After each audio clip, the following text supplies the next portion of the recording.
Wel, mae digwyddiad hyn yn holl bwysig yn cael ei gynnal bob blwyddyn mewn werth ardal o'r wlad, bod da siawns da waniaeth ffermydd a pobl sy'n gweithio ar ffermydd I ddod iddo fe. Mae pobl yma o bob rhan o'r Iwerddon, o Lloegr wrth gwrs, o'r Isle of Man, a'r Alban, a mae rhai pobl yma o Dramor hefyd o'r Unol Daleithiau a sawl man arall. Ond unwaith eto mae'r Cymru yn Cerrig yma achos neithwr nath hi'n cwmni yn dda iawn yn y gobrau. Do, nath hi'n un o'r Cymru Cerrig neithwr, nath ni'n Cwm Cerrig wobr, a hefyd heddi mae dan ni stondin gwirflas yma I ddangos yn nwyddau. One winner has been selected from Scotland, one from Wales and one from England. The judges believe that these businesses are the ones to watch for the future. And the winner for Wales, Cwm Cerrig Farm Shop. Won a Rising Star Award for Cwm Cerrig Farm Shop, the only shop in Wales that's got one now. And how do you feel about it? Very proud.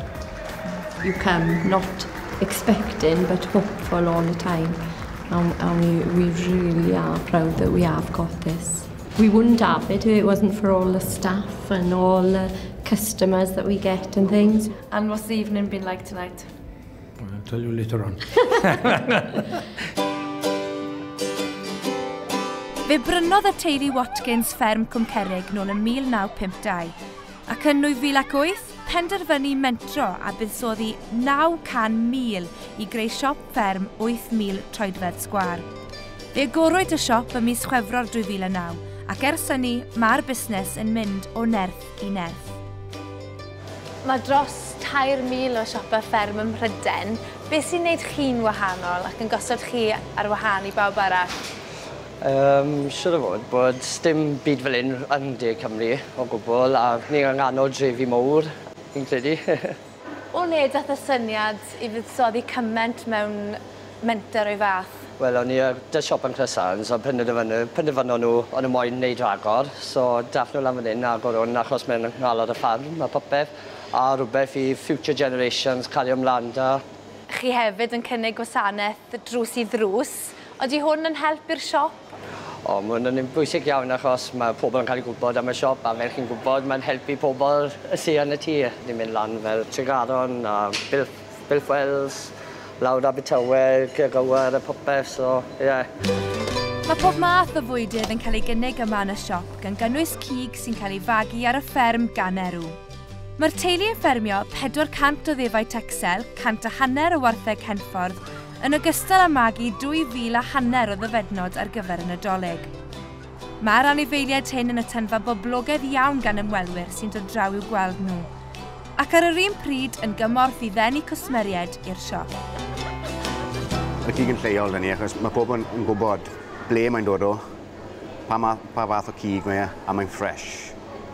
Ni'n gael fe, mae'n cael ei geni ar y ffarm, ni'n dangos nhw, mae'n mas yn y car, a maen nhw'n gweld nhw'n gyd I cael ei magu a codi o dechrau. Ni'n streso'r Texels a'r Hereford's. Mae'r blas yn wyniaeth dyn nhw.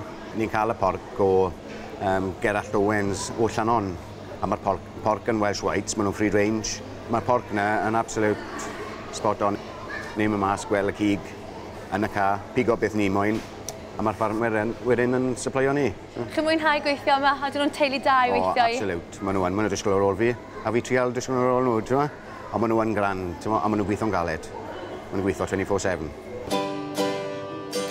Mae'r cwmni'n cyflogi 100% o weithwyr I gyd, rhai yn deulu ar gweddill yn byw yn yr ardal leol. Ac mae dyled swyddau yn ymrwyo o weithio ym mhob rhan o'r busnes, gan gynnwys ei bwyty poblogaidd sy'n denu cwsmeriaid o bob cwr o'r wlad. O le mae'r cwsmeriaid yn dod? Ydyn nhw'n gweld nhw'n dod o Gymru cyfan ath I hwnt? Odych, maen nhw'n dod lawr o'r gogledd. Ni wedi cael sawl un o Iwerddon. Teuluodd yn dod o bell yn cwrdda fan hyn.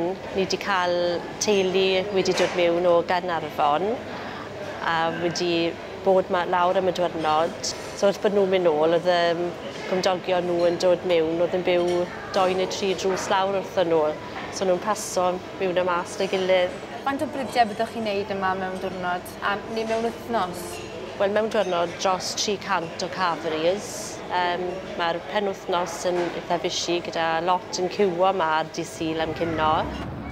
Ni'n cael ysgolion yn dod i gweld ni yma, a maen nhw'n cael dangos rownd y lle i gyd, a wedyn maen nhw'n dod mewn i'r caffi wedyn ni i sgwrso am beth maen nhw wedi dysgu tra bod gyda ni yma ar y fferm.